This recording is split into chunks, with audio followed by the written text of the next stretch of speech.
What's happening, guys? Happy Wednesday, and welcome to the Dynasty WarZone, the People's Dynasty podcast. And on this show, we're going to be reviewing Week 5. We're going to be giving you a buy, a sell, maybe a couple, as well as a little strategy depending on where you're at in your Dynasty season.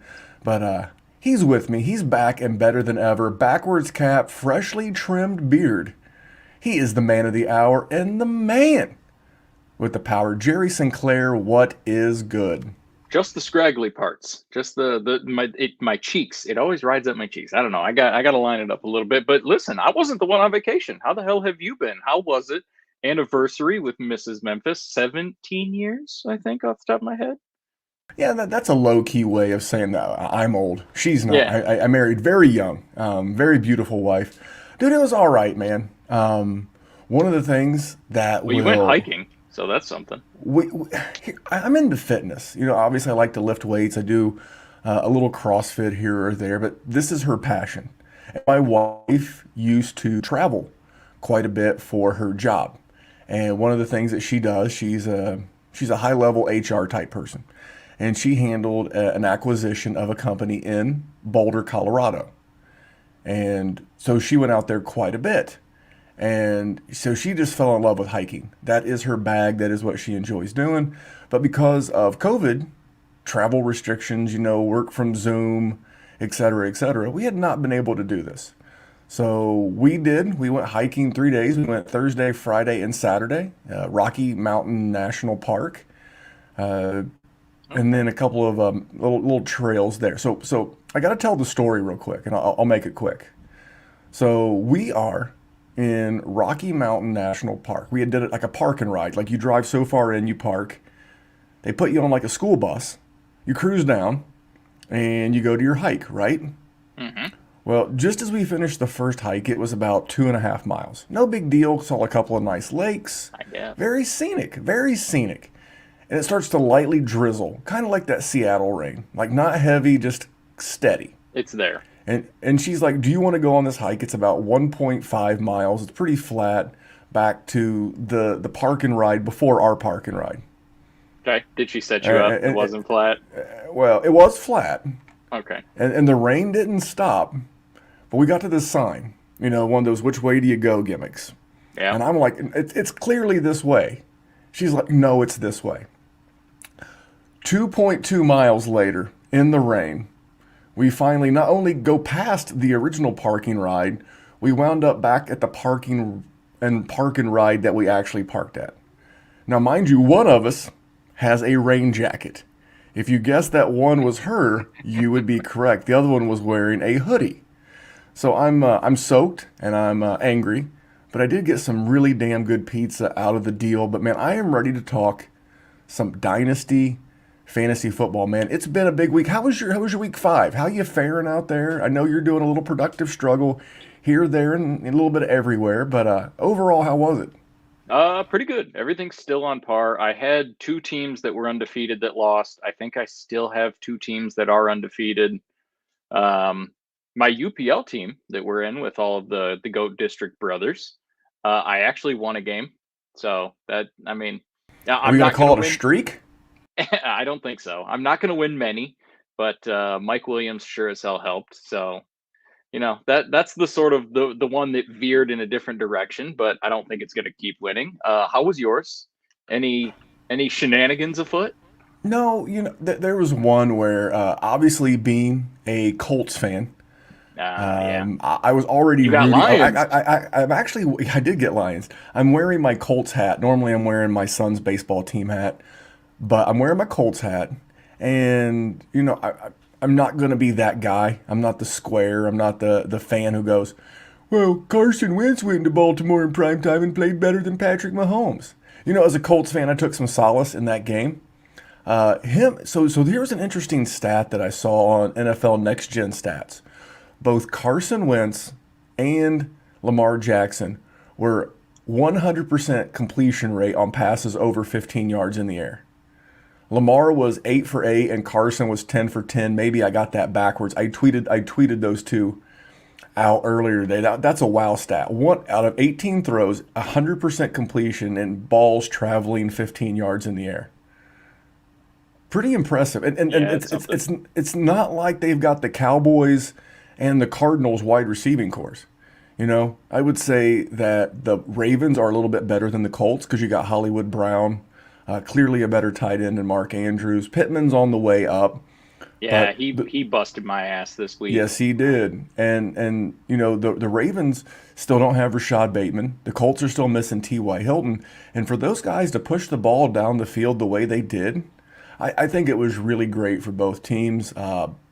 Did you Great win or coaching. lose any games with the last I, Hollywood Brown I, touchdown? I lost our big money league, but I lost it well before that. I was up by like Okay. 40. I was up by like 45 points, and he had Lamar Ah, and Mark Andrews, so I was dead man. okay. But it was one of those. It was one of those ones that I think it was Izzy from the Dynasty Trade Calculator posted that he needed to keep Jonathan Taylor under like 9.7 points for the game, and that first check down Bye bye. touchdown pat. It was like you can call this one an early night if you want to. You can just go to sleep. But it was a great game. All in all, man. Outside of the Scott Fish Bowl, and I believe it's Patreon 9, our Patreon leagues. Most of those leagues, I'm doing real well. Maybe I'm Scott Fishbowl 500. is not good. Dude, Scott Fishbowl and Patriot, and I have good teams. It's not I like don't. my team. This feels like every week I run into a buzzsaw. I'm probably one elite running back short in Scott Fishbowl, but I did draft, and I still have Darrell Williams on my Okay. bench, so All that's right. going to bolster my. I mean, I lost to Campy this week. One of our patrons, Andrew Campy. We're in the same division in Scott Fishbowl.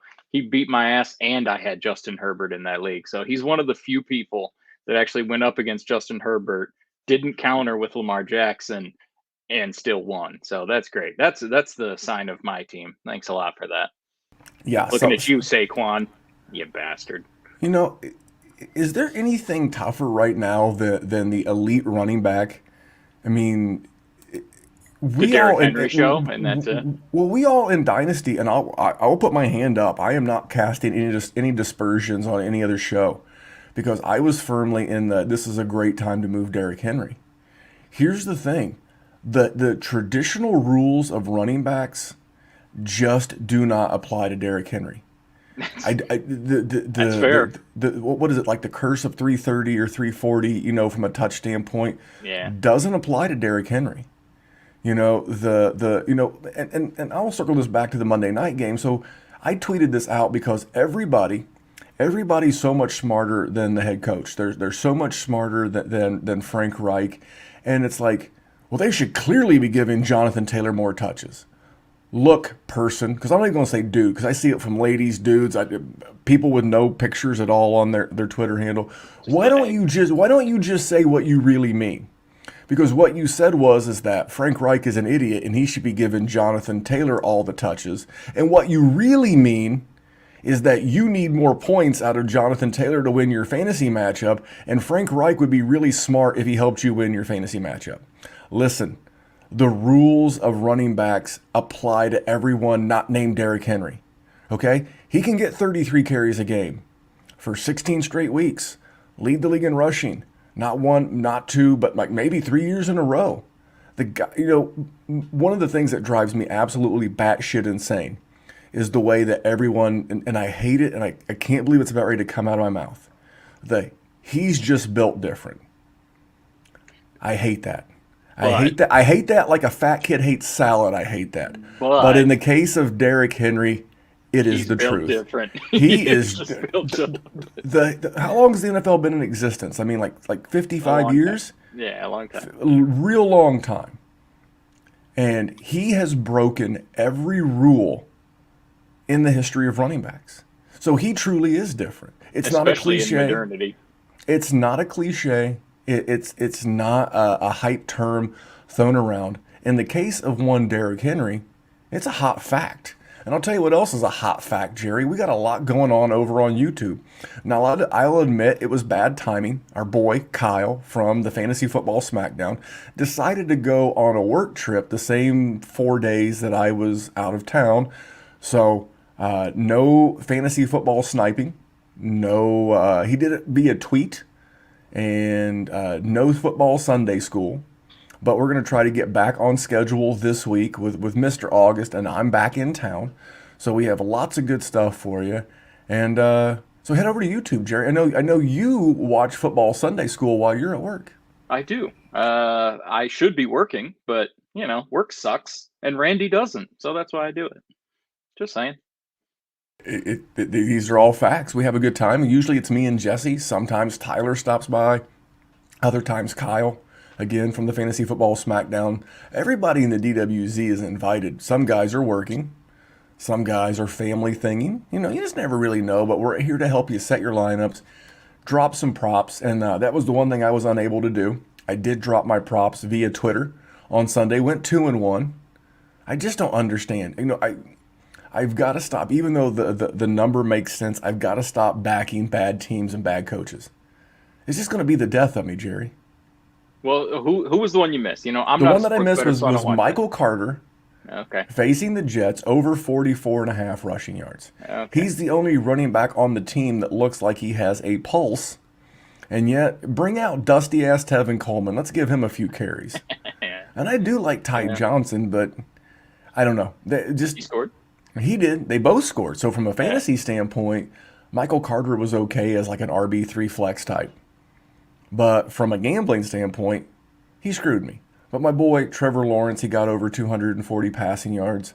And I had one other. Oh, Mike Gaseki, over receptions, over 3.5 receptions. He got there as well. And then I did a Patreon exclusive on the Sunday night game. We went Dawson Knox over 36.5 receiving yards. Oh, that went okay. That went just fine. That went just fine. So Patreon's got a bonus. As one of our patrons said in the gambling chat, well, this just paid for my year's membership to the Dynasty WarZone Patreon. So, hey, use it how you want to use it. But, Jerry, it is that time. It is that time for good people, bad tweets, and we got a good one tonight. All right. Are you ready? It's been a while. People have been dodging our wrath, but what do you got? Well, the person who came across my crosshairs works for CBS Sports. His name is Dan Shiner, at Dan Shiner NFL.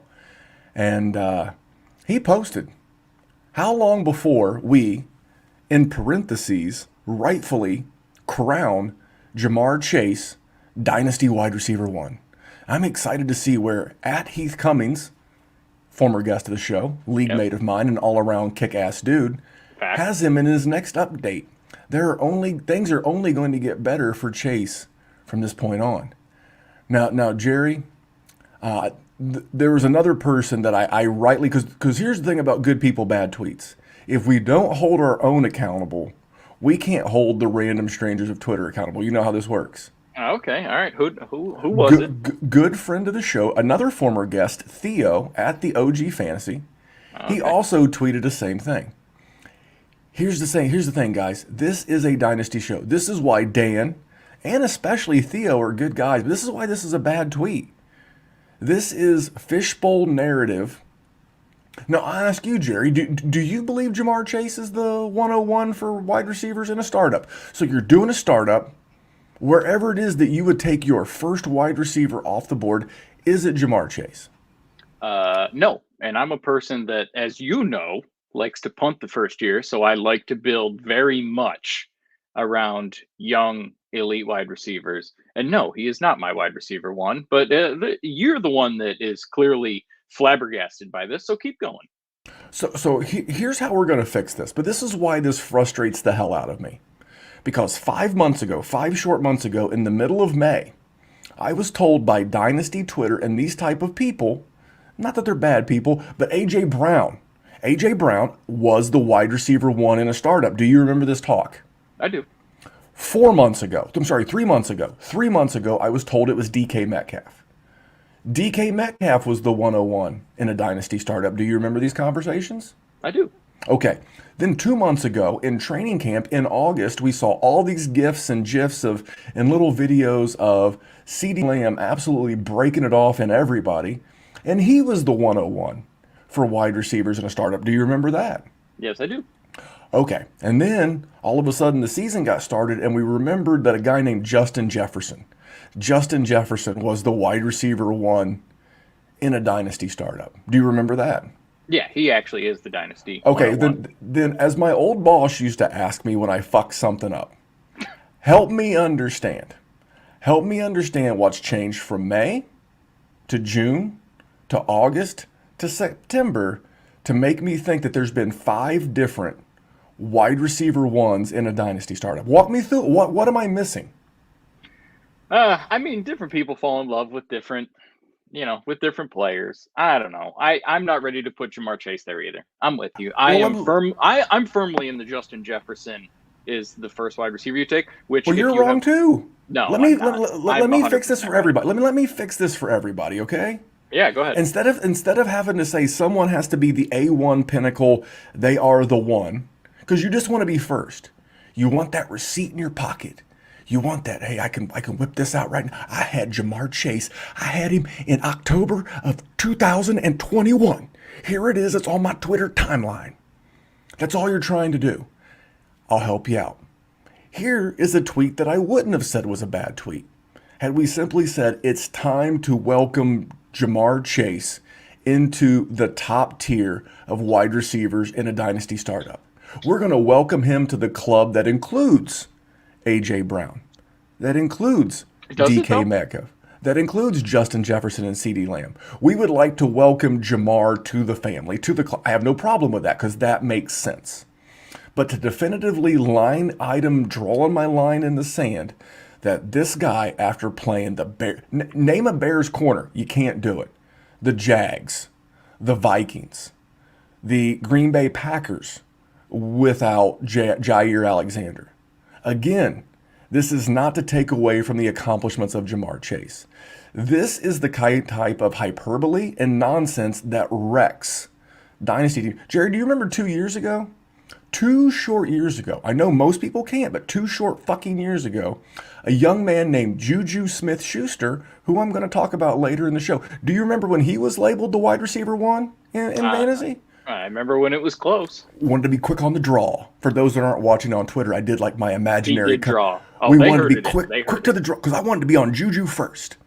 Remember a couple of years ago when a young man named Baker Mayfield had a nice rookie season, and they traded for a wide receiver named Odell Beckham Jr. And going into his second year, we labeled him as not we. No. It's like the royal we.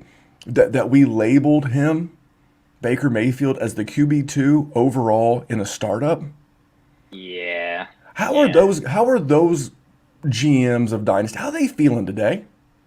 They got a kick-ass QB3 in Baker Mayfield, so that's sweet of them. They have the guy, I believe he's the QB 19 overall on the season right now. That's the thing. Just for the record, can I just say that David Donaldson commented and he said, "Don't put that juju on Jamar," and that is an absolute fucking magician of a comment. That is fantastic. I will put it up if you're you. watching I on hear you. I hear you. But you're also sort of being an old man yelling at clouds. But I'm not. Just say you don't like rankings. No, you don't like rankings. I'm fine with the rankings. I'm not fine with rankings changing every other week because we're prisoners of the moment. If this was seasonal, fine. If you want to talk about how he's exceeded his seasonal ADP and he's one of the best steals along with Mike Williams of the 2021 season, I have no problem with that comment. It's the fact that after 5 weeks, we are going to slingshot him past a guy that he played college ball with. We're going to slingshot him past Justin Jefferson. We're going to slingshot him past CeeDee Lamb. It's being a prisoner, and there's no better way to screw up your dynasty team than becoming a prisoner in the moment and having to have the latest, greatest. And so I'm not trying to be old man yelling at the clown. I'm trying to help people. I know. Listen, let the kids have their fun. You guys have your fun, and then when you overpay, because I'm gonna because if you're gonna tell me that Jamar Chase is the number one wide receiver, then fine. I'm going to take my Jamar Chase and I'm going to go to you and say, I want Justin Jefferson plus. Because you can't run it back now. You can't run it back. You said he's better. So I want your guy plus for my guy because you like my guy more than your guy. Because that's how this works. If he's number one, that's the pinnacle. So I want your guy and a little bit more. And if you don't say it, you're full of shit. If you don't And pull I'm the trigger on guessing it, they would be full of shit. most of people are. So it's great that Jamar Chase has exceeded expectations. It's because I was one of his defenders in the preseason when everybody was like, "Oh, you can't catch a football," and like, no, It doesn't have a stripe on it. let's settle down. Just like I was settled down then when there was hate on Jamar Chase, I'm going to be the same person I've always been and say, let's settle down now that he's had a really good run of games. Let's see how the whole season goes. And if we want to reevaluate our dynasty position on guys in the offseason, cool. But let's let it marinate. Because falling for narratives is all it's going to do is create a place where you overpay and you wind up losing value. That's my passion behind this. I hear you. And I mean, we do, I think the word narrative and trepidation is probably the two words that we use the most on this podcast, early, often, and ad nauseum. I'm with you. What is exciting though is that Jamar Chase is the real deal, and Have fun. he is going to be helping our teams for some time, and we get to talk about him, and it's good for the game when you have these elite rookie picks and they pan out. You don't have the Darius Geises and the Corey Davis, so that it is nice. I'm here. I hear you. I understand where you're coming from, and I agree with you. I am so excited for Jamar Chase, though. I love to see it. I love it. And it's great because I always I talk about the Jerry punt. So anytime an elite young wide receiver emerges, I know next year startup time Jerry's going to be having tons of Jamar Chase, which is great. But anyway, Randy, what else do we No, got? I want you to have all the Jamar Chase. My goal as old man yelling at cloud, my goal is to prevent you when you're looking at that trade that involves Jamar Chase. My goal is to help you not pay more than you need to. If you want to acquire, two big thumbs up. If you want to overpay, I can't co-sign. That's all I'm trying to do. I'm just trying to help a brother or a sister or whatever out. I'm going to give a little spoiler to the Patreon chat. So every time our dear friend Kane Fasell of the Debbie Marketplace is about to make a silly move, he always asks Randy and says, "Randy, I think I'm about to do something stupid." And then Randy has to, of course, talk him through it, let him know if it's some dumbassery or not. Bless Kane's sweetheart. It's usually not that bad. It's not dumbassery. It's just there's no bigger setback than overpaying on your dynasty roster because that's a value that you have to work your ass off to get back. All that work of flipping a guy here and turning him into a second and packaging that second up to go get this guy, and then you've done all that work and you've saved up all this equity, and then you just go blow it all on a guy that you could have gotten equal production to at a fraction of the cost. And part of that cost that you paid was merely inflated by popularity in the moment. So you know who that guy is? That guy's Hollywood Brown. Just a second. Jesus Christ! All right. Well, we got to hit a couple of news items before we move on to some buys and sells. So, Clyde Edwards-Helaire out 3 to 5 weeks with it. I know. He had come off back-to-back 100-yard games. The Bills absolutely beat the brakes off of him on Sunday. That was awesome. I'll be honest, just got back from traveling, had a flight delay coming home. So I'll be the first to admit I fell asleep at halftime. And I woke up to go to the actual bed from the couch because that's what you do if you're an old fantasy football player like me. And you're staggering your way, but you're looking at your phone. I'm like, did they call the game? Because there was the delay. There was the delay when I fell asleep. And I was like, did they just cancel this game? And then you're like, no, they actually played it out. But from a dynasty standpoint, how nervous are you for Clyde Edwards? Not from a seasonal standpoint, because running backs get hurt a lot. I'm talking long-term dynasty. You have to be worried a little bit. Like, they're not going to use first-round draft capital or something like that, of course. But what is the chance they bring in somebody that's better than Darrell Williams or Jerick McKinnon? I don't know how you feel about it, but I feel like they have to. Like, is there a certainty that they draft somebody? No, but I would say that it's pretty high. And what's going to happen to his value the moment that they do? Don't let it be somebody that Twitter has done a circle jerk about, because then it's going to crush Clyde Edwards-Helaire's value, whose value is already depressed because he was really not super popular coming in. and he was one of those disrespected values that you went after. So yeah, his trade value, I would say, is almost certainly going to take a hit, even when he comes back, just because of that percentage. But what do you got? He's one of your guys too. I'm going to reverse engineer my Jamar Chase argument against a sucker. I'm going to find a sucker, and what I'm going to do is I'm going to let Jamar Chase come back right around the fantasy playoffs. We're going into week 6. You're probably not going to see him until I'd say it's somewhere between 10 and 12. And what I'm hoping that either A, my league has no trade deadline, or B, I can get a couple of I agree, or I can get a couple of good games out of Clyde Edwards just before my trading deadline. And I'm going to punt. I'm going to punt for Cam Akers. I'm going to punt for Travis Etienne. I'm going to punt for... You're not worried about J-Rob and Travis Etienne? I will figure it out later. Travis Etienne scares the absolute fuck out of me because James Robinson is doing... and he's going to have a role, so that just scared me. But here's the thing. He is going to increase his value in the offseason just because. He's a Clemson Tiger, come from a Power 5 program. They're going to get a new head coach. I'm not really necessarily predicting the future, but you bet against it. And there's going to be excitement. There always is. You can't fake excitement. That's just how the Dynasty world works.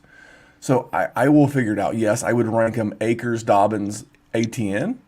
But that's the kind of guy I'm going to go look to go get, as the competition season really heats up. Because I replace that running back long-term on my roster. And I'm happy to move on down the road. I'm over this circus. And speaking of circus, it's not really his fault.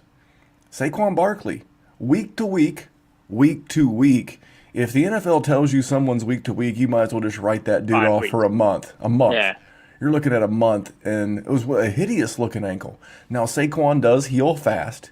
He came back pretty quick from the high ankle sprain a couple of years ago.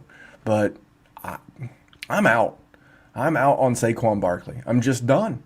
I'm just done. I will get killed for this, and I do not give zero shits. I'll take James Robinson and all the plus. Can I get James Robinson a first and another player, a young player that I like a Rashad Bateman? Can I get all that for him? Sure I can, because his name's Saquon Barkley. And I'm going to do the exact same thing. He, outside of his rookie year, he's been the gift that just hasn't kept on giving. Great rookie year. Got high ankle sprained his sophomore year. ACL last year. Missed games this year. I'm done. He's going to be going into year 5. I'm just done. I would rather have boring ass yet productive James Robinson, who's well on his way to having his second back-to-back running back 1 season on a shitty offense, by the way. And I will figure out what I do in the offseason. I'm just done. Give me a guy like that and all the plus. I love Barkley. I love the talent. He's not injury prone. He's injury snake bit. And what I mean by that, it's bad luck. That you're running along, kicking ass, and all of a sudden someone steps on you. Not his fault, but one of the best abilities is availability. So for me, love the player, but at his age, at his current perceived, and that's the word, perceived value in the dynasty space, I'm getting out for something that's going to put actual points in my lineup and not be like a really shiny Ferrari in my garage that doesn't run real well. Looks great on my roster, looks sexy, but not productive. Jerry? He was one of the people that I had on my cells as an opportunity today. Whether you're a contender, whether you're a rebuilder, for that exact same reason. You can still get a ton for Saquon Barkley because he's young, because he's shown elite, ability, because it's the story behind his name. Yes. So you can still get a ton for him. I'm with you. And listen, maybe he puts it all together, but you can get a shitload for him. And so I am with you. I am out. The Saquon situation is just tough, man. I don't know. I'm with you. And, I'm a person that Randy always wants everything in a trade. Give me James Robinson and a mediocre first, and we're done. I don't even need Rashad Bateman added on to it. But I also love James Robinson, so there's that. But well, let me ask you this. What I mean, this because you're a James Robinson guy too, so you may not be the best person to answer this question. Yep. But forget everything you saw in college. I'm going to give you the Men in Black flash, and your mind just goes. Okay. All that you know of James Robinson, not their draft capital, not what college they went to, just what you've seen in the NFL. Why would you want Saquon Barkley over James Robinson? I mean, he has shown that he can be more explosive. I would say that, but So you're going he's the better athlete. yeah, I think that's it. But you know me, like I'm a person that hates Devi stuff for that reason because I feel like everybody's a great athlete, so I hate that argument. So, but yes, if I were to find something, that's what it would be.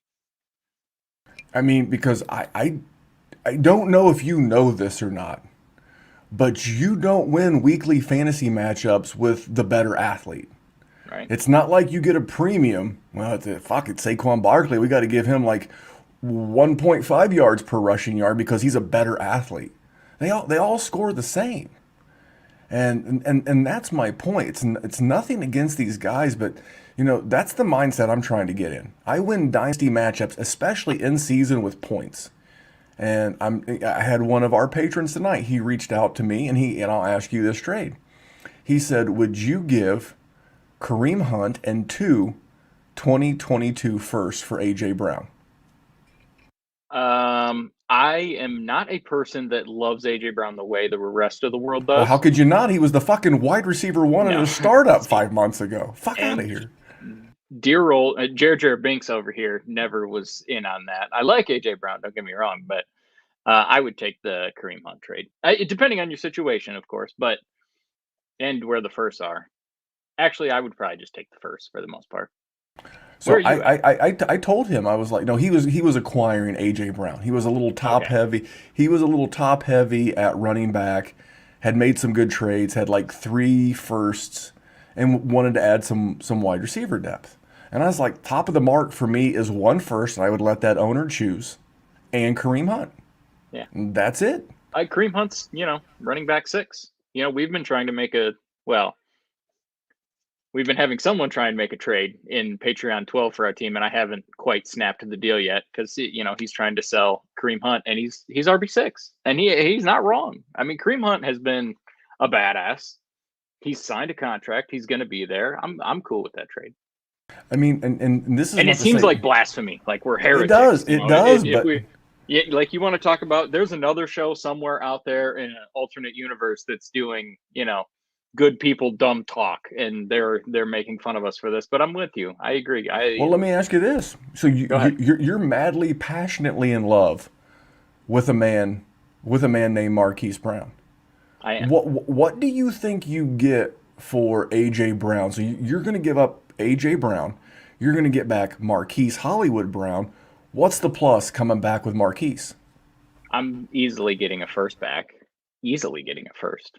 So you're getting a first round pick and a wide receiver who is currently scoring 21 points a game for a wide receiver that's not even in the top 32. And he may not Mm-hmm. even be in the top 64. And I get he's been hurt, but that's kind of the thing. That's kind of the thing with AJ Brown. If we look back in 3 to 5 years and say, man, that was a lot of potential that we never lived up to.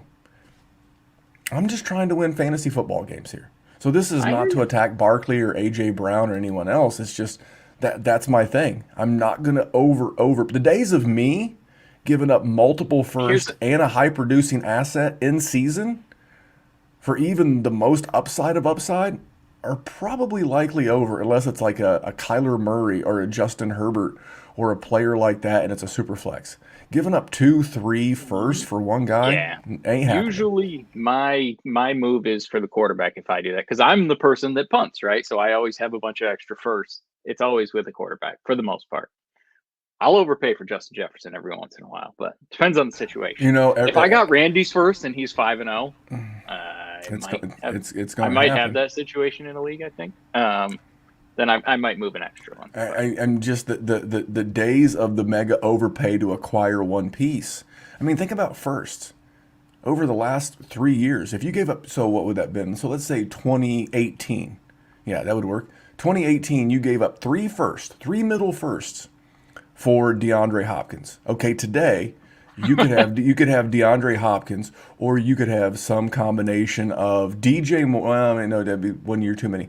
But like Jamar Chase, CeeDee Lamb, and DK Metcalf. Those could have been your three firsts over the last year, because you could have had DeAndre Hopkins, and you may or may not. Even if you pissed away two of those picks and you have one of those players, you're still more happy that you have one of those players. You're dead even. You're dead even. If you had whiffed in, so I in disagree. 20, I think you're profited. I'd take any one of those players over Hopkins. But anyway, continue. It's easy to say now, but at the time you gave up three firsts for DeAndre, and at the time, you would have been told that's a perfectly fair trade. Three firsts for Hopkins. He was in his prime. Let me say something. I don't think there's a situation where a player is worth three firsts. Not for me, but it's routinely done day in, day out in leagues all across the country. Yeah. And the one thing that we will absolutely say no to, we will say, hell to the no, no. The one thing we're always going to build on is value and common sense. And if I have to miss out on the next big thing, cool. Because you know what? The NCAA is giving us three to five wide receiver ones a class, it feels like right now. I mean, this class, and another great class. Yeah. We've yet to see Rashad Bateman. We've yet to really see Terrace Marshall do a whole bunch. But you know what? Next year's class and the following year's class, because you know what? With all the money being paid to wide receivers in the NFL right now, why wouldn't you want to play wide receiver? You got Julio, Michael Thomas making $18-20 mil a year. The best athletes, the best players want to play. If you're 6'1", 215, why are you going to be a running back when you could play wide receiver? If you're an athlete, why would you? You're going to shorten your career. You're not going to get paid as well unless you're one of the Zeke type guys. Yeah, so those are dying. Yeah, so the need to overpay for one key asset is just a thing of the past for me. So listen, this is a great segue into our Patreon commercial. This is what we do every day. You heard the old commercial at the top of the show, but everything we say is true. This is what we do every day. I have these conversations one-on-one with Dynasty GMs. Yes, it is a running joke in our Patreon chat with Kane Fassell. Memphis, I'm going to do something stupid. I'm like, let's call a timeout. Let's talk through it. And if you're looking for that, if you're looking for a chat where you can chat with me one-on-one, you can talk with well over 100 of your favorite eager Dynasty gamers, and we can talk to this with collective IQ. It's a great way to get better at Dynasty, Jerry. In season, out of season, all season, name a season. It's my favorite season's Dynasty season. Jerry, you're in there. You're chopping it up. I am. You've been hearing us talk a shitload about it. We've mentioned it multiple times on this podcast, the different situations that we did, the spoilers that, Randy did about his betting props, and me talking about Kane and everything else. Like, they're just my dudes. It's a place to get better. Also, while making friends. There's shenanigans to put in there too. Occasional movie review. I broke down the many Saints of Newark in the Patreon chat. That's what you're missing. You're missing the chance to make new friends that love Dynasty. Of course, we'll be starting new leagues in the spring, so Jerry can take Jamar Chase as his Dynasty wide receiver 101 overall. And if you want to be there to snipe him, you better join up over at patreon.com/Dynasty WarZone. And if you don't want to do the month thing, you just want to get it over with and out of the way, you save 16%, just under $50 for a full year by signing up patreon.com/Dynasty WarZone. You have any questions, you can email me. It's dynastywarzone@gmail or at DWZ Memphis on Twitter. Now, Jerry, let's talk buys and sells. We're 40 minutes into this thing. I'm frothy. I'm foaming at the mouth. I got a good sweat worked up. Well, they keep going. Tell me one of yours then. Oh, Juju.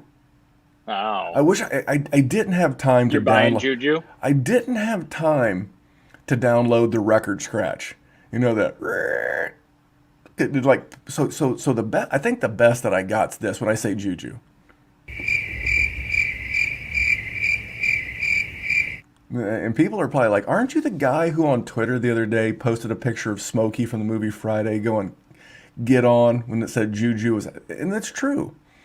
I felt bad for people. There were people who were out there convinced convinced that they had to put Juju in their lineup every week in seasonal and dynasty leagues because his name's Juju. And all you were doing was shoehorning in the wide receiver 71 on the season who was averaging less than 7 PPR points per game. He's actually doing you a favor. But here's why I'm buying. First of all, he's like, what, 24, 25 years old? He's Yep. super young. He's going to be a free agent at the end of the season. He's and if he chooses wisely, he could wind up on. You think Kansas City would like to have Juju right now more than Mr. Weed Smoker? No, no judgment, by the way. I was in Colorado recently, but over Josh Gordon, Yes. I bet you. You think the Colts would like to have a guy like Juju as opposed to like Zach Pascal and some of the jokers they have out there? I do believe they would. I believe they would as well. So there's gonna. Do you think Washington would like to have a guy like Juju to complement Terry McLaurin more than like the Diami Browns and Curtis Samuels of the world? Yes, but I have Terry McLaurin, so if they could not do that, that would be most excellent. Well, he's not gonna. Obviously, he's not a target magnet. Hey now, but my point is for buying Juju is that he again 2 years ago he was the dynasty wide receiver one in the startup. So one of two things can happen with Juju. One of two things. He can go to a really good team, and you can get an amazing flip opportunity out of him. He's the kind of guy I'm getting as a throw in on the back end of a deal. Can I get him for a third? Can I get him for a Mike Davis? Maybe I've got a Mike Davis or a Damian Williams or a Darrell Williams. Can I go to a needy, desperate running back, needy GM in my league and say, just give me Juju? Because here's what's going to happen. In exactly about 5 months, 5 months from now will be the middle of March. The middle of March starts the new league year. Juju will be free to sign with a new team. New team, springtime, spring, hope springs eternal. And Juju's value will be worth way more, way more than he is now and what you're going to acquire him for. And here's the thing, even if you can't get a good ROI, a good return on investment out of Juju then, what if Juju has a second career with a team the same way a fellow USC wide receivers had in Robert Woods in LA with the Rams? Short term, you could flip him to make a profit in the spring. Long term, he could wind up on a really good team again, like the Kansas City Chiefs. And he could all of a sudden be a useful wide receiver 2-3 that, much like Bobby Trees, never has a huge amount of value in the dynasty space, but has a tremendous amount of value that could help you win year over year. So you add in all the little variables: big school, good to okay track record. He had that one elite year. He's extremely popular on social media. He's someone that we all want to believe in because Catches touchdowns. he's a good dude. So you know what? There's always going to be a chance. So I'm going to scoop Juju low, ultra low, and I'll decide what I want to do with him in the spring. But I'm not giving up a lot. Again, we talked last week about clearing out the old man one-hit wonders off your roster. Great opportunity. So I'm buying Juju. What do you think about that? And then who's your buy? I think it's good because there's a thing that happens, right? When somebody decides that they well, not somebody, when the community decides that they absolutely hate somebody, the immediate thing is like, get rid of them. And this, my friends, is why I like sitting and talking with this wise old man across the table from me. Easy. I Easy. said wise. At least one of the Oh, adjectives was okay. nice. I guess with age comes some wisdom, I suppose. Yeah. Because it's the pivot, right? Because you're thinking next level. And that's sort of where I'm at with you. Now, I have been a Juju person. I don't think that is a secret. And there is not a single person in this world that would like to headbutt Juju probably more than me, at this point, at least. Actually, before I found out he was going to miss the season, I texted in my redraft league and I said, you can find Juju in the free agency next week. You guys, I'll pick up whatever scraps you have because I wasn't doing it. And then he got hurt. So obviously it became apparent. But I'm with you because what are you going to pay? Like you said, like Mike Davis, like people don't care about Juju anymore. People hate Juju. And if, what if he plays with, you know, Deshaun Watson or, anybody really, like Patrick Mahomes or anybody, the value is going to increase. And even if he's dog crap, Randy, and you don't get the opportunity to sell high, the sunken cost that you got for him was nothing. So I'm with you. My buy is I'm going to go with a cheap one and then a little bit more of an expensive one because I wasn't going to say the cheap one, but then you said a cheap one. So now I feel obligated. Peer pressure got to me. It's Leonard Fournette. Leonard Fournette has been getting opportunities. He's been getting tons of catches every single game. He's got a baseline of like 10 points. And if you're a contender, Leonard Fournette is probably the cheapest running back that you can go and get and actually play him and at least not feel terrible about it. Like there's a chance that you're playing Chase Edmonds and he just absolutely farted in your face this week. I know, from experience, because he did nothing and then he fumbled to make his nothing even worse than nothing. So thanks for that, Chase Edmonds. But and he has gotten the workload now. These last two games, it has been his. It has not been any games. It has not been this 7 carries and whatever. He's been getting consistently 3 to 4 catches every game. Plus, he's been getting the rushing workload. He's a cheap buy to go and get, especially if you're a contender. But if you're going to go for an investment, a longer term guy that I like, sort of in the line of Juju, but he's going to cost you exponentially more than Juju, is Calvin Ridley. So he has not been scoring touchdowns like he usually does. He's only got 1 on the season. The Atlanta Falcons have looked pretty damn cooked. He didn't fly to London, which sort of, I don't know, adds to the mantra that he's on the downswing for whatever it feels like. Like I feel like absolutely nobody in the community is talking about Kelvin Ridley. He's still getting 7 receptions a game, roughly. Like he's still getting work. And if they replace Matt Ryan, which at some point they are going to, is it really going to be a worse quarterback? Is it really going to be a worse situation? I don't know. What are your thoughts on Kelvin Ridley? I know you're not a Leonard Fournette guy, so just talk about Ridley. Do you like that? Do you hate it? Do you think he's cooked? Here's the thing. I don't mind. I'll start with Leonard. I don't mind Leonard. Okay. I don't mind Leonard if I'm in like the final year of my competitive 3-year window. Yeah. I know this is it. I'm hard charging. I need running back depth. Maybe you've had on and off affair with Christian McCaffrey. Maybe it's been someone else who's like Saquon Barkley, and you just need. So I have no problem. I think you can get him for a second. I really do. If he's on a if you're a contender, that's a late second anyway. That's right. I will figure out how to get that second back at some point down the road. As far as Calvin Ridley, man, I think this will be the lowest that you have a chance to buy him for a while. It was great to see Kyle Pitts break out. Another bad tweet. Everybody was like, going to be a Kyle Pitts week. We've been saying it for 5 weeks. Eventually, you're going to get it fucking right. Why there was fucking nobody. Even Russell Gage is out. Like, they didn't have anybody. But anyway, continue. Yeah, so you keep saying it long enough. Eventually, it'll happen.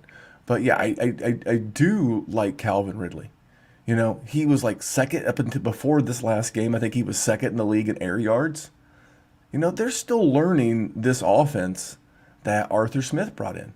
They've got the bye, they've got the additional time to continue to refine the offense, and their defense is terrible. They play indoors. They play in a high-scoring division. I don't understand what's not to like. I think Calvin Ridley was like, the wide receiver 5 on the season last year, and he had a goose egg in the game against Green Bay last year. There is still more than enough time to think, what would you give up, though? Because me, I'm not overpaying. I would offer, if I'm a contender and I had like a Rashad Bateman, who I do like Rashad Bateman, but if I'm in like year 2 of my 3-year build window, I'll give you Shoddy B and a first for Calvin Ridley. I'm fine with that. What about like Jalen Waddle? I know you like Jalen Waddle. Is that too much for you? It's the same. It's okay. the same. I'll give you Jalen Waddle and a first. That's basically 2 firsts. What about Kadarius Toney? Somebody who's got a lot of hotness coming in. I would just try. I would try. In that point, I'm going to try to get like a second back. Okay. I'm not saying that Kadarius Toney can't keep this up. I agree. But it's 2 games. It's 2 games. I've got 3 seasons. 3 seasons of excellence out of Calvin Ridley. Yep. So this goes back to what we've seen lately. 3 seasons, 3 games. 3 seasons, 3 games. I'm going to lean on Mr. 3 seasons if I'm a contender because it's going to be a late first and I'm going to go try to get a championship.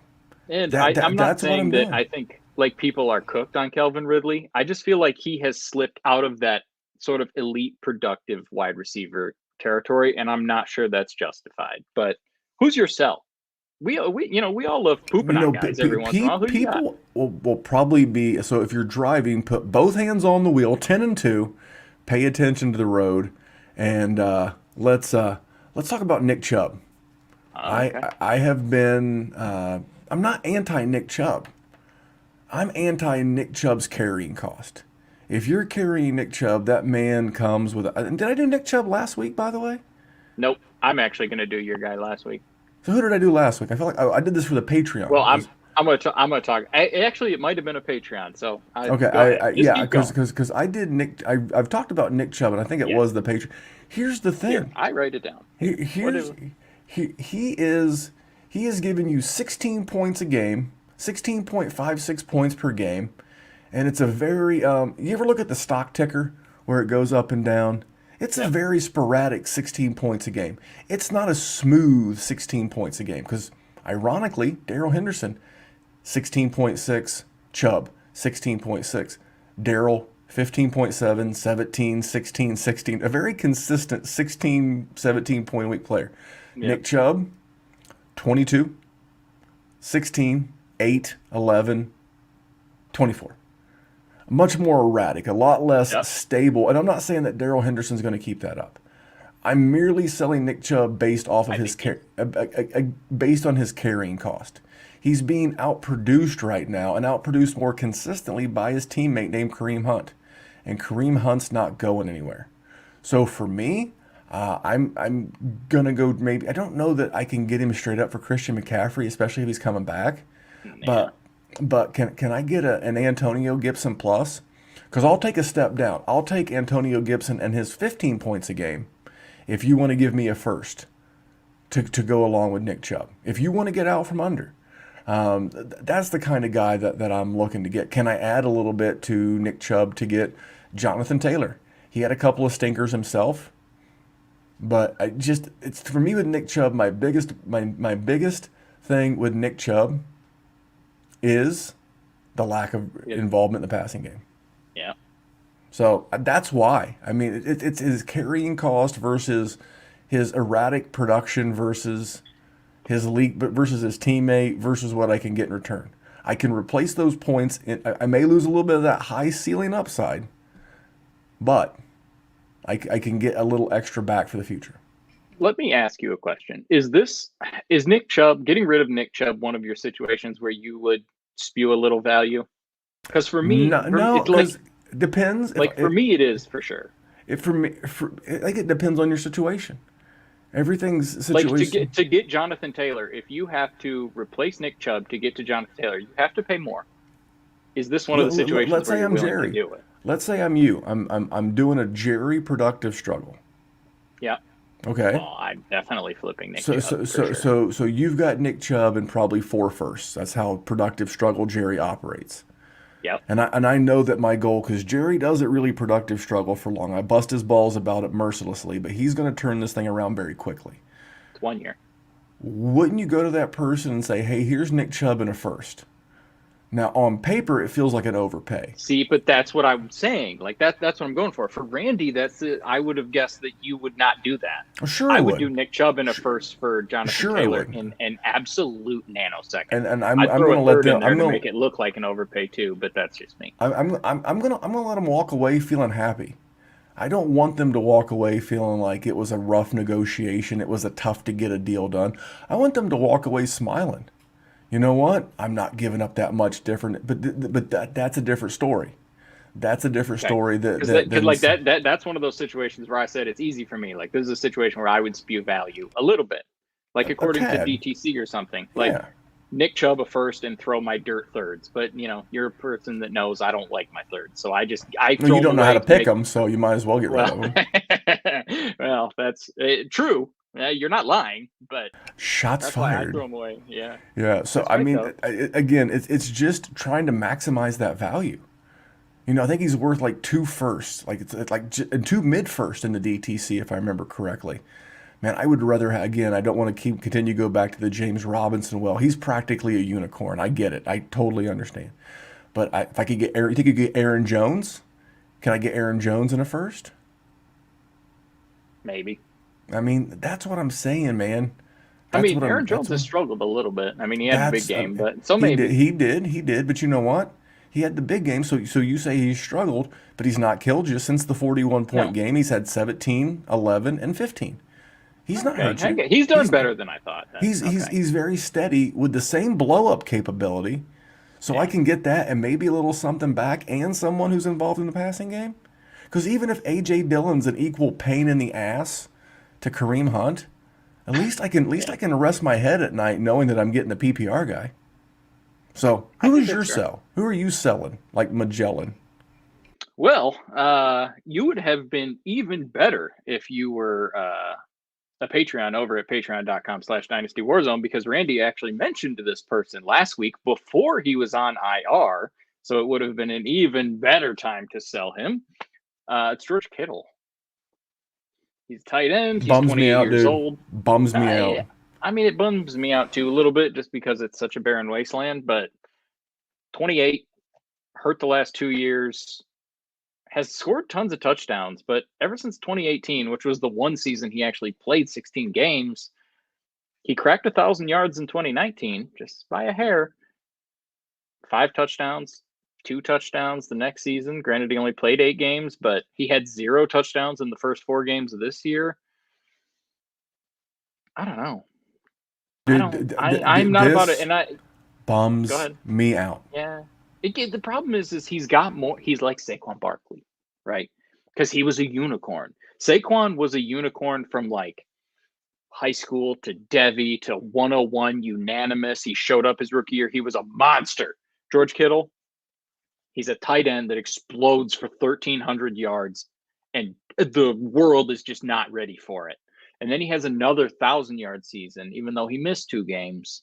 So he's unified. Like he is unanimously the tight end two, with some rumblings that he could overtake Travis Kelce at the time, and it just has not continued. And he's only gotten older. He's only gotten hurt more, but he's still got George Kittle's trade value. He's still got the name value, and he's a tight end, which actually makes this exponentially better just because they are so bad for the most part. You're really scraping the bottom of the bargain DVD bin to find anything.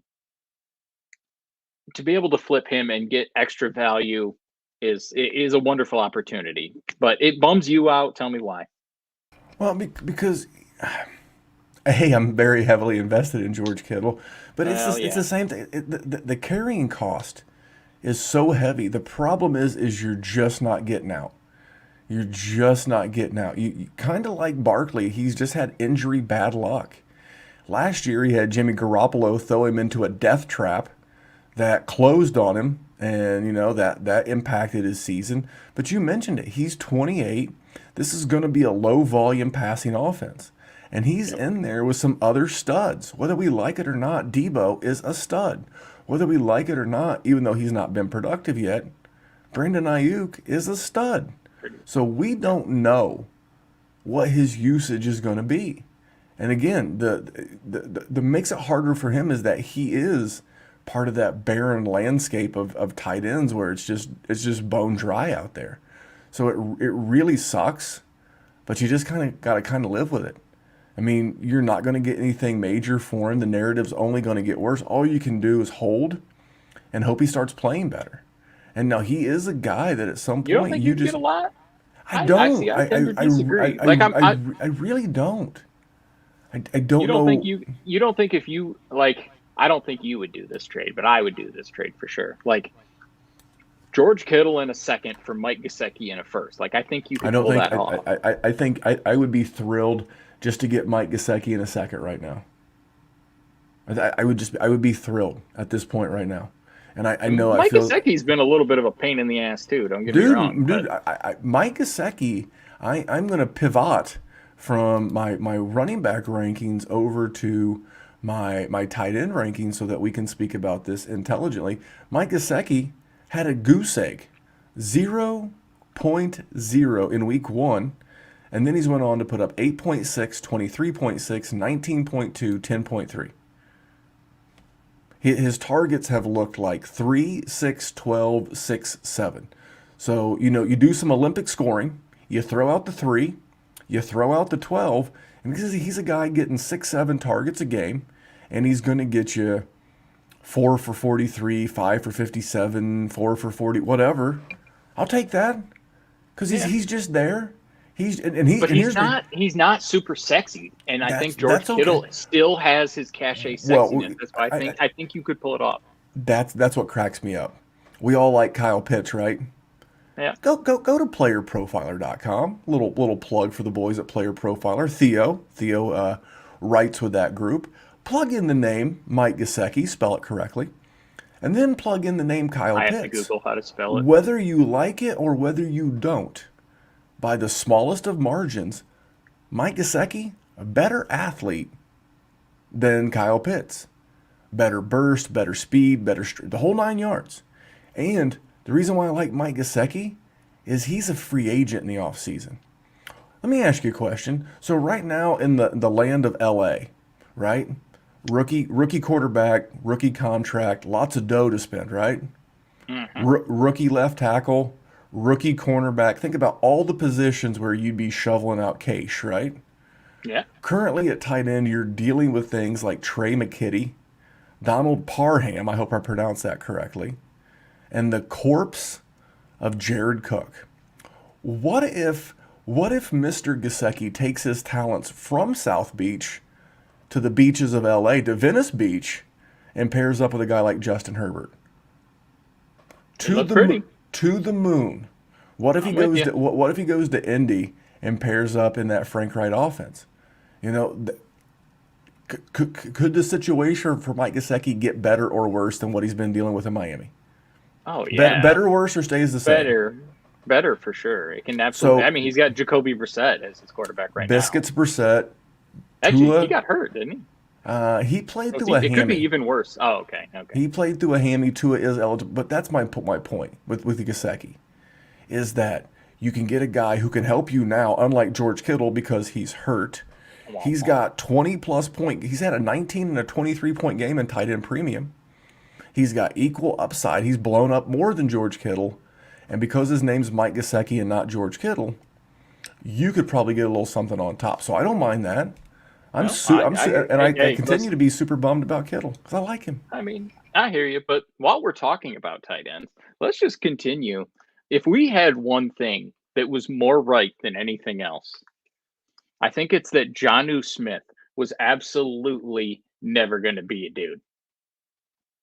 And we sit here in silence because we had multiple episodes where we went on rants about how Jonnu Smith was a stupid buy in Dynasty. And that man has done absolutely nothing. He has, what is that? Is that 48? 48 yards in the last 3 games. He is the kind he's the kind of guy who's just going to live off of name. We fall in love with these, what was the old saying? Looks like Tarzan, plays like Jane. It's just, we fall in love with these mega athletes because we look at their player profiler again. I don't want to go down this road yet, but I'm starting to get those vibes with Noah Fant. Again, another athletic super freak. And I'm like, dude, when is this going to pay off? You're hoping the quarterback situation changes there, but I hear you. Your boy Jonnu through 5 games, so he's got 12 left. He's on pace for about 400 yards, which is about his average. Yeah, he's never had more than 500. Which is poop. Well, let's just keep talking about tight ends. What do you feel about Dalton Schultz? I know we're up against it. No. Here's the thing: when the conversation's flowing, we'll keep her going. Dalton Schultz, tight end 4. Been killing it. Here's the thing. So let me give you the last 3 weeks. So even though in week one he had 13 in week, this is tight end premium, by the way, Yeah. 1.75 tight end premium. He had 13.5, 29, 21, 17. Okay. One time something happens, you have an occurrence. It may or may not happen again. The second time if something happens, you're starting to see a trend. And the third and fourth time, you have got data at that point. At this point, I am convinced that, and even though Dak's been quote unquote low volume, so even for Dak, he's been quote unquote low volume, and Dalton Schultz still getting his. Dalton And Schultz. it's steady though, right? Like you It's talked about six. Daryl Henderson early. Yep, It's six, six receptions two. every game, Nope. between 60 and 80 yards, like the same amount of targets. Well, let me read. It's this the offense is shoehorning him a certain look, and he's going to continuously. English is a tough language, I promise you. It's He's not going easy. to continue to get those looks. So I'm all aboard that train, So man. the last five, here's his targets to date: 6, 2, 7, 8, 8. He's had 4 or 5 games, 6 receptions. I mean, steady. Those are situations that are being created by the coach to go to him, and those are going to continue to happen. I mean, You don't have consistency like that unless it is in the game plan. I couldn't agree. So, we were talking about, the a number of attempts. So his last 3 games, he's had 8, 8, and 7 targets. Okay? So Yeah. Dak's last 3 games, he's had 32, 22, and 26 attempts. I mean, we're talking about anywhere from a 25 to a 33% snap share. I'm sorry, target share. He's clearly part of the offense. I'll tell you another guy. This is the last one I'm giving out. You want the rest of them? Come hang with the gang at the DWZ Patreon, patreon.com/Dynasty WarZone. Dan Arnold. Dan Arnold. I actually tweeted this one out, so I don't. Randy's been pitching Dan Arnold in the GOAT chat for a while. Well, I'm trying to drive his value up. We're in a must start two. We're in a must start 2 tight end premium league, and I've got like Higbee and Hawkinson and Ertz, and I would love to recoup some value for these He's a guys. sleazeball. Randy's a sleazeball. I'm the son of a used car salesman. I get it, honestly. But Dan Arnold. So let me ask you a question. Yeah. Even a bad team, how many bad teams give up the 9th overall pick from just last year? The 9th overall pick for a tight end and a third. So they did get a third back. How many other teams are giving up the 9th overall pick for a guy unless you have plans for that guy? Do you remember, was it 2 years ago? Maybe it was 3 years ago when I was advocating for Kenyon Drake when the Arizona Cardinals signed him or traded for him from Miami midway through the season. And Kenyon Drake went on to be a league winner. And my rationale then is the same as my rationale now. You don't go out in the middle of a season. At the time, the Cardinals were shit. They were not very good. They're good now. They were bad then, just like Jacksonville's bad now. Dan Arnold's under contract for 2 years. You don't go out and get a guy and give up that level of an asset unless you have a plan to start featuring. You look around your tight end room and you're like, Chris Manhertz, fuck out of here. James O'Shag Hennessy, fuck out of here. We need someone who can be involved in the passing game. And how involved was Dan Arnold? Well, he got 26%, 6 actual catches of the 23 completions that Trevor Lawrence had. He got 8 targets, which is 24% of the target share in his second game. So he came in, played a few snaps on a short work week. They played on Thursday Night Football. They had a 10-day work period because they had the long break from the Thursday night game. They clearly are getting him more involved. What's not to love? Get this dude before the cat's out of the bag. And he's cheap.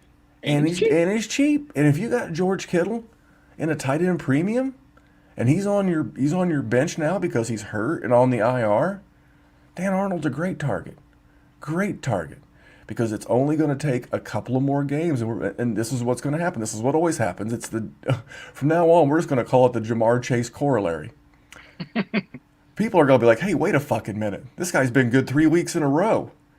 He's a top 5 Dynasty tight end startup." Casa Pinata, bellissima. It can't be the good Lion King reference, but yeah, that's what's going to happen. Yeah, they're literally going to look around. They're going to be like, wait a fucking minute. He's been good. If we look up, I don't know that the touchdowns will be there like Dalton Schultz has seen, but if Right. he starts getting a Dalton Schultz start level, you're going to be 2 weeks ahead of the next Dalton Schultz potentially. And it's going to cost you so little. And this is what I was talking about. This is the value we're trying to help you find by kicking over rocks and, stuffing it all away so that then you can, 2 weeks go blow your brains out on a Jamar Chase deal and blow every Right. penny you saved. It's the American way, Jerry. Yeah, it's true. So there you go. So let's end this. Let's end this bad boy on some advice. Okay. What do you got for a contender right now? What are you doing? You're 5-0. You're 4-1. Maybe you're 3-2, but you're gaining heat. Maybe you mollywhopped someone this weekend. How you feeling? What you doing? Buys are You're upon us. you're not going crazy, right? So what does everybody always want to do? You want to consolidate.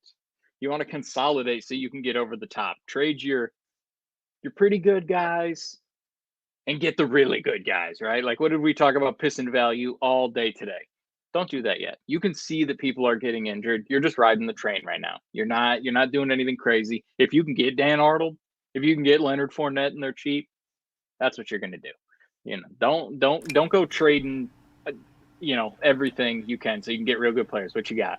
Can I count? I do like that, but yes, consolidating a couple of middling pieces into one stud is a Well, yeah, but tremendous strategy in redraft, and we know yes, a lot yes, of our listeners are new converted redraft which is players, fair. Yes, which is something that you have been very successful with in your redraft career.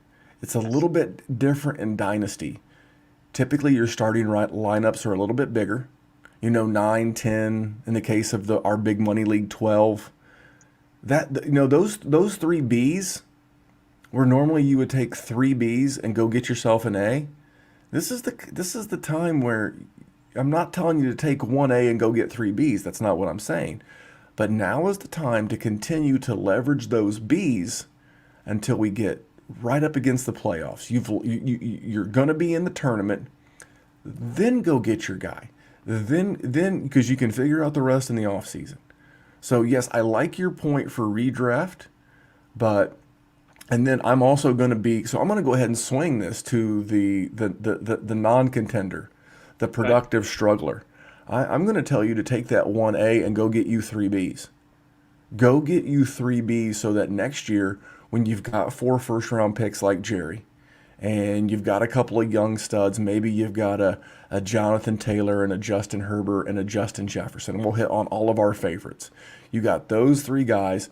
Maybe you can take that one aged fellow, maybe still on the back end of a Nick Chubb, a DeAndre Hopkins, a guy like that, and you can go take that stud and go turn him into 3 depth pieces for next year.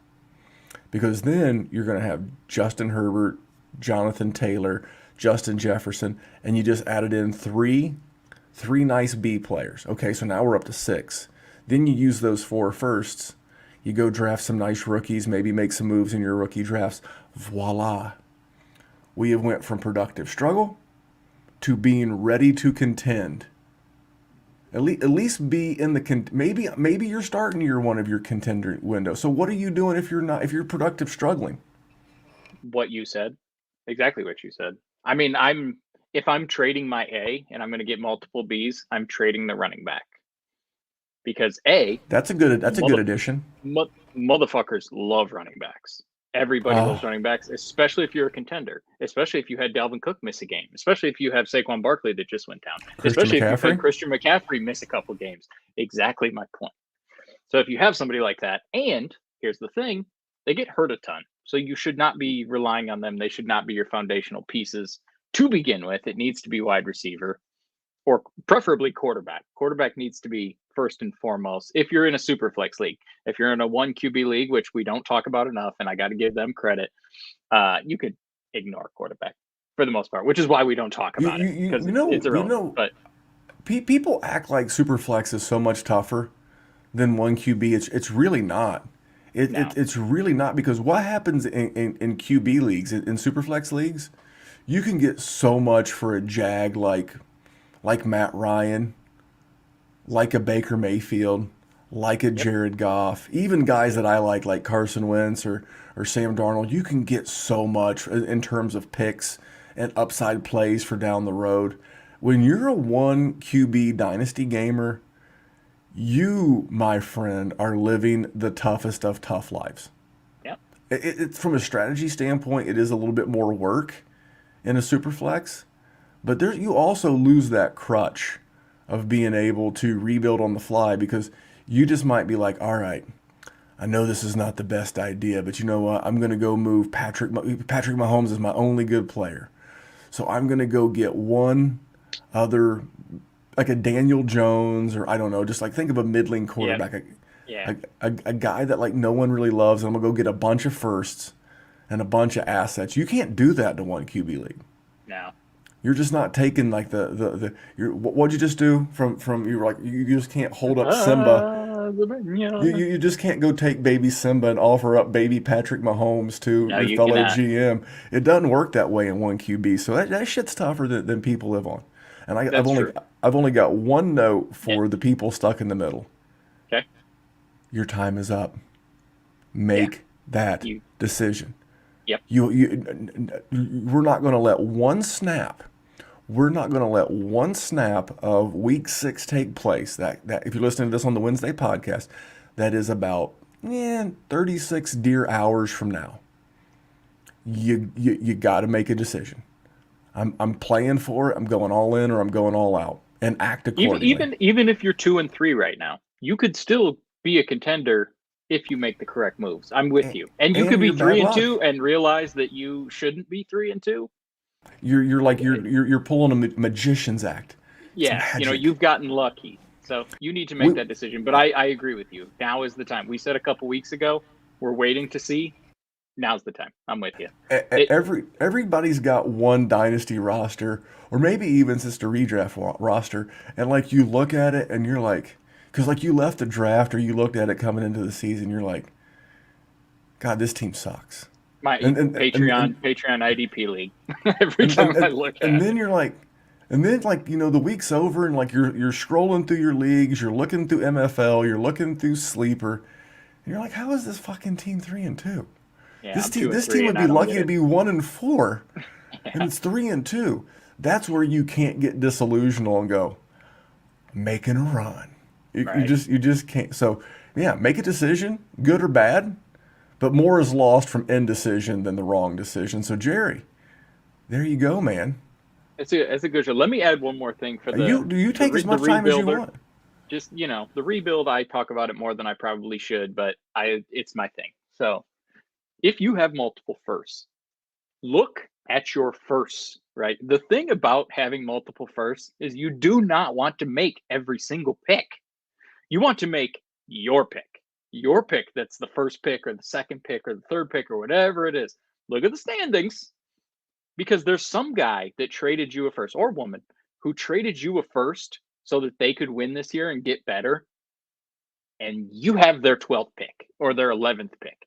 That's when you go out and you go, Nick Chubb, this first, give me something good. That's what you need to be doing right now. And if you have two of them, do that same thing twice. That's what you need to do right now. You need to consolidate for the positions that you like. Whether also don't feel bad about trading for Deshaun Watson right now. I've been trying to do it with Diddy in our big money league. He's a stickler, man. Yeah, he's not Well, buying it because he's a rebuilder too. he's a So he's Patreon. holding strong. He's a Yeah, he's Patreon. holding strong. You're trying to work him, but I'm working with him to work against you. That's super rude. But all right, That's how that's fair. that's how this works. It's part of the service. Patreon.com/Dynasty. Maybe you're in a league with Jerry. Maybe you And want to know Randy what. will help you shit on me. That's great. Hey, That's a great deal. for as little as $5 a month, I can help you overtake Jerry in a league of your own. But that is the Patreon, and at the end of the show, you're going to hear a commercial for my man Matt at Hate Brand Goods. Hate Brand Goods, I love it. Halloween right around the corner. They Yes, have sir. a Nightmare on Elm Street themed drop, not this Thursday, but next Thursday. And if you want these shorts, these are the world famous goat shorts. I love them. I work out in them. The shorts are going to look like Freddy Krueger's sweater from the movie on Nightmare on Elm Street. Yes, absolutely. But these will sell out quick. The last Halloween drop they did a Friday the 13th drop, literally sold out in a matter of hours. So they do limited edition, small batch stuff. Set a calendar reminder, use promo code Memphis at checkout.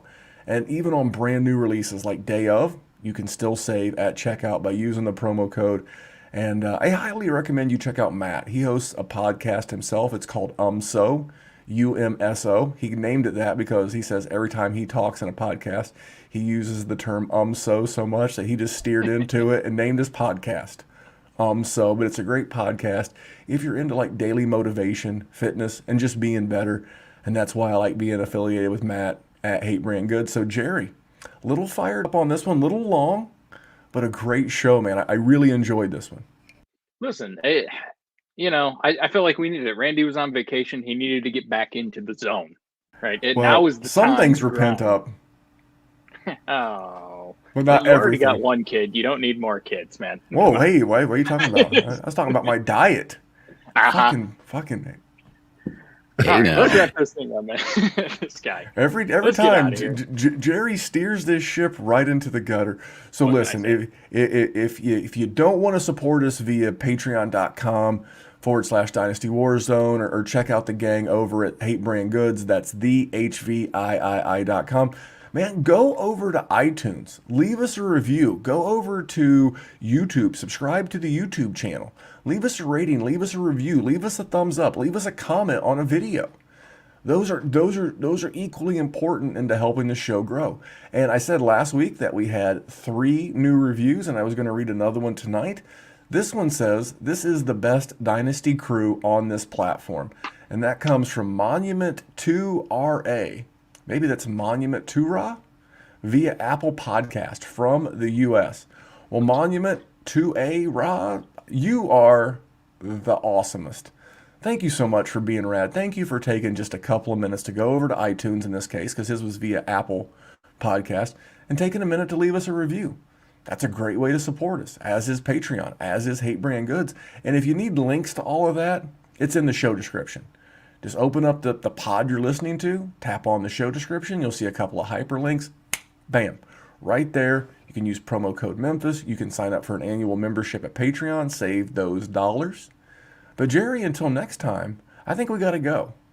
I think so. Just so you know, in the Patreon chat, Austin Bell said you have an offer in Patreon 9. I got an offer in Patreon 9. Maybe we'll review that next week.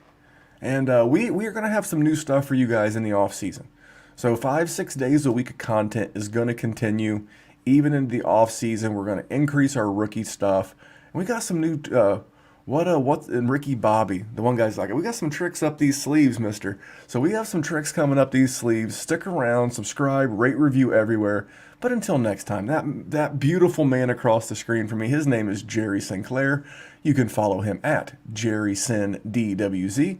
You can follow my not-so-handsome self at DWZ Memphis. And remember, here at the Dynasty Warzone, we are just trying to make the world a better place for fantasy football.